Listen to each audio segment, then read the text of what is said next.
Pushpa 2 cinema benefit show సందర్భంగా సంధ్యా theatre వద్ద జరిగిన ఘటనకు సంబంధించిన కేసులో నేడు కీలక పరిణామం చోటు చేసుకుంది.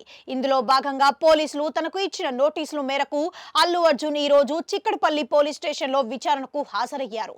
ఉదయం 11 గంటల ప్రాంతంలో విచారణకు హాజరు కాగా సుమారు 3:30 గంటల వరకు ఈ విచారణ జరిగింది.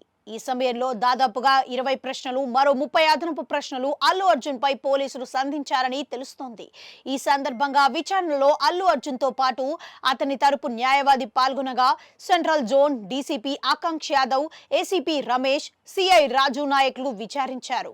ప్రధానంగా అల్లు అర్జున్ బెయిల్ పై వచ్చిన తర్వాత ఇటీవల పెట్టిన ప్రెస్ మీట్ లో చేసిన వ్యాఖ్యలపైనే కీలక ప్రశ్నలు సంధించినట్లుగా చెబుతున్నారు. దీనికోసం ఇటీవల హైదరాబాద్ సిపి సివి ఆనంద్ విడుదల చేసిన వీడియోను ప్రదర్శిస్తూ ఇటీవల మీడియా ముందు తాను చేసిన వ్యాఖ్యలను ప్రస్తావిస్తూ విచారణ సాగిందని అంటున్నారు. అయితే అల్లు అర్జున్ ఇచ్చిన సమాధానాలతో పోలీసులు సంతృప్తి చెందారా లేదా అనేది తెలియాల్సి ఉంది. ఇప్పుడు అదే కీలకం కాబోతుందని అంటున్నారు.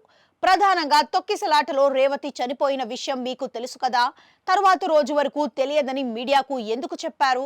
థియేటర్లో బెనిఫిట్ షోకి రావడానికి అనుమతి ఉందని మీకు ఎవరు చెప్పారు? ఆ కాపీ మీరు తీసుకున్నారా? మొదలైన ప్రశ్నలకు అల్లు అర్జున్ సైలెంట్ గా ఉన్నారనే ప్రచారం తెరపైకి వచ్చింది. మరోపక్క అల్లు అర్జున్ సంధ్యా థియేటర్ వద్దకు సీన్ రీకన్స్ట్రక్షన్ నిమిత్తం పోలీసులు తీసుకెళ్లనున్నారని, ఈ మేరకు ఇప్పటికే సంధ్యా థియేటర్ వద్ద భారీగా పోలీసులు మోహరించారని కథనాలొచ్చాయి. అయితే ఈ రోజుకు అలాంటిదేమీ లేదని తెలుస్తోంది.